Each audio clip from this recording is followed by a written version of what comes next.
자, 기도하는 마음으로 오늘도 같이 하루를 말씀과 또 우리에게 주신 교훈으로 시작을 하려고 합니다. 먼저 기도 제목 한번 따라하시겠습니다. 예수의 이름으로 선을 행할 때 오는 고난은 복이 된다는 사실을 기억하게 하소서. 아멘. 고난이 복이 된다는 이 말씀 매우 우리에게 의미심장한 말씀입니다. 구원받은 성도는 이 땅에서 천국 시민으로서의 삶을 살아야 합니다. 오늘 본문에서 강조하는 천국 시민의 삶은 한마디로 선을 행하는 삶입니다. 선을 행하는 삶은 기독교인이 아니더라도 누구나 다 옳다고 인정하는 행위지요. 그래서 오늘 13절에 보면 베드로전서 3장 13절에 보면 또 너희가 열심으로 선을 행하면 누가 너희를 헤아리요. 그러니까 선을 행하는 자를 누가 해야겠습니까? 선을 행하면 다 칭찬하고 잘했다고 하지. 세상의 모든 종교가 선을 행하라는 가르침을 주고 있어요. 불교, 이슬람교, 유교, 힌두교를 막론하고 착하게 살고 어려운 사람들에게 자비를 베풀라고 다 도덕적인 가르침을 주고 있지 않습니까? 그러니까 세상의 모든 또 도덕과 윤리도 선을 행하라고 가르치고 있습니다. 그런데 예수님께서는 그리스도인인 우리가 선을 행하는 것이 세상 사람들이 하는 선과는 다르다는 것을 말씀하셨다는 거예요. 무엇이 다를까요? 선행을 통해서 이루는 목적이 다르다는 거예요. 같은 선행을 해도 그 선행하는 목적이 다르다. 오늘 이것을 우리가 마음에 기억하면 좋겠어요. 그러면 성도가 선행을 통해서 이루는 목적이 뭘까요? 두 가지가 있어요. 첫 번째는 선행을 통해서 내가 드러나는 것이 아니라 하나님이 드러나게 해야 된다는 것입니다. 그래서 세상 사람들이 하나님을 알게 하고 하나님께 영광을 돌리게 하는 거예요. 마태복음 5장 16절에 예수님께서 말씀하셨죠. 이같이 너희 빛이 사람 앞에 비치게 하여 그들로 너희 착한 행실을 보고 하늘에 계신 너희 아버지께 영광을 돌리게 하라. 그리고 두 번째 우리가 선행을 하는 목적은 선행을 통해서 다른 사람의 영혼이 예수님을 믿고 구원받게 하는 것이라는 거죠. 그러니까 선행으로 끝나는 게 아니에요. 선행을 통해서 예수 그리스도를 알게 하고 구원받게 해서 우리와 같이 천국 백성이 되게 하려는 것이다 라는 것입니다. 그래서 이러한 성경적인 목적을 가지고 선을 행하면 칭찬만 받는 게 아니라 이상한 일이 생긴다고 오늘 본문에서 말하고 있는 거예요. 그렇죠? 17절 뭡니까? 같이 읽습니다. 시작. 선을 행함으로 고난받는 것이 하나님의 뜻일진데 악을 행함으로 고난을 받는 것보다 나으니라. 이렇게 말하고 있어요. 선으로 인한 고난. 뭔가 좀 말이 맞지 않는데 이러한 이상한 일이 생긴다라는 것입니다. 우리가 하나님 말씀대로 선을 행하게 되면 고난을 받게 되어 있다는 것이죠. 또 그것이 또 하나님의 뜻이라는 거예요. 그러니까 우리가 선을 행하는 것은 세상 사람들이 하는 선과는 다르다는 거죠. 왜 구원받은 성도가 착하게 살고 다른 사람에게 선과 자비를 베푸는 삶을 살 때 고난이 따를까요? 세상 모든 종교와 윤리 도덕이 가르치는 선은요, 현세적이고 육적인 차원의 선이에요. 그리고 내 이름으로 하는 선행입니다. 그러나 성경이 가르치는 선은요, 영적이고 종말론적인 차원의 선이에요. 그리고 내 이름이 아니라 예수의 이름으로 하는 선행입니다. 그래서 실제로 우리가 예수의 이름으로 선한 일을 행하려고 할 때 생각지 않은 어려운 일이 생겨요. 오해도 생기고 손해도 보고 억울한 누명도 받습니다. 그래서 선행을 포기하고 싶은 마음이 들게 되는 것이죠. 그때 베드로 사도가 전한 말씀을 우리는 기억하고 이겨내야 한다는 겁니다. 14절 말씀에 보면 그러나 의를 위하여 고난을 받으면 복이 있는 자니 그들이 두려워하는 것을 두려워하지 말고 근심하지 말고. 그러니까 우리가 의를 위하여 고난을 받는 것이 복이 있는 자라고 말씀하고 있습니다. 우리가 고난을 잘 인내하면 하나님께서 복을 주신다는 거예요. 그러므로 선을 행할 때 발생할 수 있는 이런 고난을 두려워하지 말고 근심하지 말라고 말씀하고 있습니다. 예수님께서도 우리가 예수의 이름으로 선행을 행할 때 고난과 핍박이 올 수가 있는데 그 고난과 핍박을 잘 견디고 이기면 하늘의 상이 크다라고 말씀하시고 약속하셨어요. 마태복음 5장 11절로 12절에 보면 나로 말미암아, 그래서 나는 누구예요? 예수님이죠.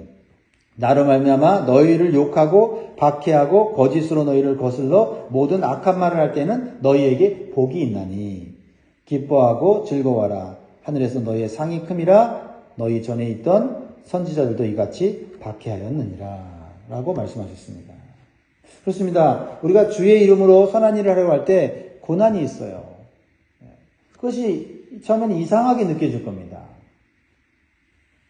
근데 이것은 보이지 않는 영적 싸움이라는 거예요. 이상한 일이 아니라는 겁니다. 더 복된 일이라는 것을 오늘 말씀을 통해 우리에게 교훈을 주십니다. 그러면서 이러한 이상한 고난을 두려워하지 말고 근심하지 않는 방법을 우리에게 가르쳐주는데 무엇이죠? 그것은 예수 그리스도가 나의 주님이심을 선포하는 거예요. 예수 그리스도가 나의 주님이시다. 자, 15절 말씀 같이 읽습니다. 시작. 너희 마음에 그리스도를 주로 삼아 거룩하게 하고 너희 속에 있는 소망에 관한 이유를 묻는 자에게는 대답할 것을 항상 준비하되 온유와 두려움으로 하고. 너희 마음에 그리스도를 주로 삼아 라고 말씀하겠습니다. 그러니까 나의 마음에 모신 예수님을 주님 되심을 인정하고 선포하라는 거예요. 예수 그리스도가 나의 주님 되심을 선포할 때, 높여드릴 때 두려움이 사라진다는 거고요. 또한 보이지 않는 악한 영인 사단의 공격을 이겨낼 수 있다는 것입니다. 무엇보다도 예수 그리스도를 나의 삶의 주인으로 인정하고 선포하면 성령께서 우리 안에 들어와서 역사하세요. 예수 그리스도를 주로 선포하고 고백하는 그 심령에는 성령께서 마음에 평강을 주세요. 그리고 두려움을 제거해 주시는 것이죠. 그래서 성도가 계속되는 고난과 불의를 이길 수 있는 방법은 성령이 우리 안에 계속해서 거하시도록 하는 거예요. 그게 뭐냐면 거룩함을 추구하는 거예요. 거룩함을 추구하는 거. 그래서 15절에 거룩하게 하라는 말씀 있죠? 예수님을 그리스도로 주로 삼고 그 다음에 우리가 할 일은 뭐예요? 우리의 마음을 거룩하게 하는 것이다. 그렇습니다. 예수님의 거룩하심을 내 삶 속에서 드러내려고 힘써야 한다. 그럴 때 성령께서 도우시고 함께 하시고 우리 안에 오는 모든 두려움과 근심을 사라지게 하신다는 겁니다. 거룩함은 뭐예요? 예수님의 성품을 닮아가는 거잖아요. 그래서 우리가 거룩함을 잃고 세상의 더러움에 빠지고 세상을 두려워하게 될 때 마귀는 함부로 성도를 유혹하고 공격하여 넘어지게 하는 거예요. 여러분, 우리가 선행을 하는 것보다 더 중요한 것은 뭐냐면 선행을 할 수 있는 거룩한 마음을 유지하는 거예요. 세상 사람들의 선은요, 선행과 선행하는 삶이 분리되는 경우가 많이 있어요. 여러분, 뉴스에 참 안타까운 소식들을 여러분 듣게 됩니다. 선을 행해서 유명한 사람들이 있어요. 그런데 그 선을 행했던 사람들이 자신의 정욕을 이기지 못해서 몰래 악을 행하다가 발각되는 일이 있어요. 예를 들면 한 경찰관이 정말 자신의 사명을 잘 감당합니다. 그래서 성매매에 빠진 불쌍한 어린 소녀를 자신의 어떤 목숨을 바치고 희생을 해서 구해냈다는 소식이 들려오잖아요. 그러면 그 경찰관 정말 대단한 사람이다. 선한 시민이고 정말 이 나라를 지키는 민중의 지팡이다. 뭐 이렇게 칭찬하지 않습니까? 그런데 경찰관이 술을 먹고 자신의 육체의 정욕을 이기지 못해서 또 다른 어린 소녀와 성매매를 했다는 그런 소식이 들려올 때가 있어요. 그럴 때 어떻게 됩니까? 그가 한 그 선행이 빛을 발하게 되죠. 이게 이 세상 사람들의 선이라는 게 선을 행하고자 하는 그 마음이 있지만 또 그 안에는 거룩함을 유지하지 못하기 때문에 자기도 똑같이 미워하는 죄를 지게 된단 말이죠. 더 나아가 권세자들은 어떻습니까? 선한 일을 많이 해서 사람들에게 인기를 얻어서 그리고 사람들에게 칭찬을 얻죠. 그러나 또 정치적인 어떤 그 입지가 흔들리거나 해가 된다고 하면 어떻게 해요? 또 반대로 사람들을 모함하고 때리고 죽이기까지 하는 이중적인 행태를 보이는 것이 이 세상이 보여주는 선의 이중성이다 이 말이에요. 그러니까 제가 무엇을 말하는 거예요? 무엇이 중요하다고 말하는 거예요? 선행을 행하는 것과 선행을 행하는 마음이 일치가 되어야 된다는 거죠. 그래서 그리스도인들이 그리스도의 거룩함을 드러내며 선행한다는 것은 선행 자체도 중요하지만 자신이 거룩한 삶을 유지하는 것이 매우 중요하다는 거죠.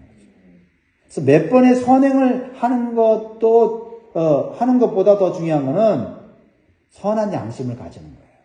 이 선한 양심, 근본적으로 선한 양심에서 나오는 선행은 예수 안에서 나오는 거룩한 성품인 거죠.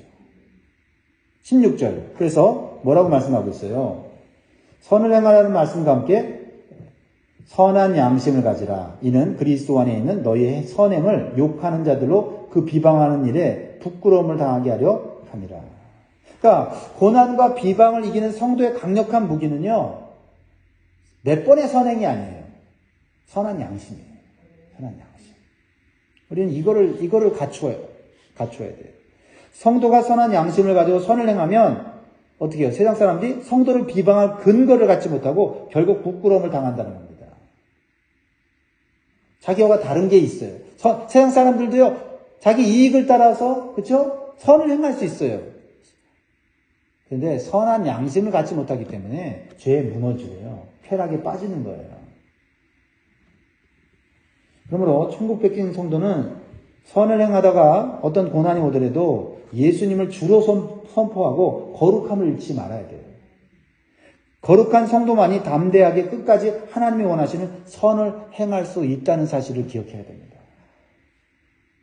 내가 착하게 살아야지, 선을 행해야지 라는 마음보다는 하나님 내 안에 예수가 주님이 되게 하셔서 주님의 거룩한 마음 품게 하시고 그래서 성령이 내 양심을 선하게 만들어 주옵소서. 그러면 그 선한 양심에서 선한 양심이 선한 것을 만드는 공장이니까 선한 일을 언제든지 할 수 있는 거죠. 또 선한 일을 하다가 좀 낙심하고 그렇죠?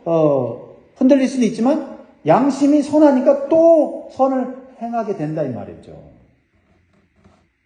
그래서 고난 속에서도 끊임없이 담대하게 선을 행하는 성도를 보고 세상 사람들 중에는 궁금해하고 질문하는 사람이 생긴다는 거죠. 왜요? 자신들과는 다르거든요. 그럴 때 우리가 가진 구원의 확신과 천국의 소망에 대해서 말해줄 것을 준비해야 된다는 거죠. 그러니까 우리의 선행의 목적은 뭐예요? 결국 하나님께 영광이고 다른 사람들이 천국 백성이 되는 이 구원의 복음을 전하는 것에 목적이 있는 거죠. 그래서 15절을 다시 보면 너희 마음에 그리스도를 주로 삼아 거룩하게 하고 너희 속에 있는 소망에 관한 이유를 묻는 자에게는 대답할 것을 항상 준비하되 온유와 두려움을 하고. 여러분 안에 있는 소망이 뭐예요? 이 땅의 소망이 아니잖아요. 구원의 소망이고 천국의 소망 아닙니까? 우리가 선행을 하는 이유는 이런 소망을 다른 사람들에게 말해주기 위해서 선을 행하는 거예요. 세상과 다른 차원의 선입니다. 그리고 이것이 가장 큰 선행이라고 말할 수 있죠. 그렇죠? 몇 번의 선행? 이게 아니라 영원히 복받을 수 있는 이 구원의 복음을 전하는 선행이야말로 정말 하나님이 기뻐하시는 선행이에요. 그래서 이 선행, 이 복음을 전하는 선행을 할 때 오는 고난을 하나님은 기이 여기시고 복을 주신다는 거예요. 그래서 우리가 선을 행할 때 오는 고난은 특히 예수의 이름으로 하는 선행은 하나님이 복으로 갚아주신다고 약속을 하면서 포기하지 말라는 거예요. 그리고 복음을 전할 때 오는 고난과 핍박이 있을 수 있음을 기억하면서 마음을 담대하게 하라는 것이죠. 그리고 베드로 사도는 우리가 선을 행할 때 고난이 찾아오면 낙심할 수 있고 또 흔들릴 수 있는데 우리가 이때 생각해야 될 게 뭐냐면 우리를 위해서 죄 없이 고난받으신 예수님을 생각하라는 거죠. 우리에게 선을 행하기 위해서 우리한테 뭘 요구하지도 않고 우리를 사랑하셔서 고난받으신 그 예수님을 생각하라는 거죠. 그분은 일부러 고난을 받으신 거죠. 그러므로 우리가 예수님을 믿고 구원받은 자로서 예수님처럼 우리가 살아가야 된다라는 것을 기억하라는 것이죠. 구체적으로 18절부터 예수 그리스도께서 어떤 일을 하셨는지 표현해주고 있는데요. 예수 그리스도께서는 불의한 죄인들을 위해서 십자가에서 대신 고난받으셨다라는 거죠. 18절 그리스도께서도 단번에 죄를 위하여 죽으사 의인으로서 불의한 자를 대신하셨으니 이는 우리를 하나님 앞으로 인도하려 하심이라. 육체로는 죽임을 당하시고 영으로는 살리심을 받으셨으니. 부활하셨다는 거죠. 죽음에서 부활하셨다는 거죠. 결국 예수 그리스도께서는 모든 죄악과 사망 권세를 이기시고 부활하셔서 지금 하늘 보좌에 앉으셔서 하늘의 영광과 권세로 이 세상을 통치하고 계시다는 거예요. 고난을 인내하시고 이기심으로 말미암아 하나님께서 예수 그리스도를 높이시고 이 땅의 모든 것들을 통치하는 권세를 주셨다라는 거죠. 22절 말씀이죠. 같이 읽습니다. 시작. 그는 하늘에 오르사 하나님 우편에 계시니 천사들과 권세들과 능력들이 그에게 복종하느니라. 그러므로 우리가 믿는 이 주님은 천사들뿐만 아니라 마귀와 이 땅의 권세들까지 통치하시기 때문에 우리가 예수 이름으로 선행을 하고 복음을 전할 때 두려워하거나 근심할 필요가 없다. 이 세상의 주인은 예수 그리스도다. 그러니까 예수 그리스도 이름으로 행하는 선행, 이것은 복받는 길이다. 그리고 그 선행으로 인해서 오는 고난, 이것은 예수님께서, 하나님께서 우리에게 상급으로 주실 것을 약속하셨습니다. 그래서 우리가 계속해서 선행을 할 수 있는 힘과 능력은 어디서 나옵니까? 그것은 고난을 인내하시고 이기신 예수 그리스도의 십자가와 부활을 믿는 믿음에서 나오는 거다라는 거죠. 그러니까 선행을 그러니까 뭘로 해야 돼요? 믿음으로 해야 되고요. 그리고 그 선행을 계속해서 해내려면 우리 안에 뭐가 있어야 돼요? 선한 양심이 있어야 되는 거예요. 거룩함이 있어야 된다는 겁니다. 이 세상 사람들이 하는 선과 예수 그리스도를 믿고 하나님 말씀을 통해서 하는 선은 차원이 다르다는 사실을 기억하시기 바랍니다. 그래서 오늘 예수의 이름으로 선을 행하기를 힘쓰시기를 주의로 축복합니다. 그리고 선을 행함으로 고난이 찾아올 때 더 큰 하나님의 복이 있다는 이 말씀을 믿고 끝까지 승리하시기를 주의 이름으로 축복합니다. 기도하겠습니다.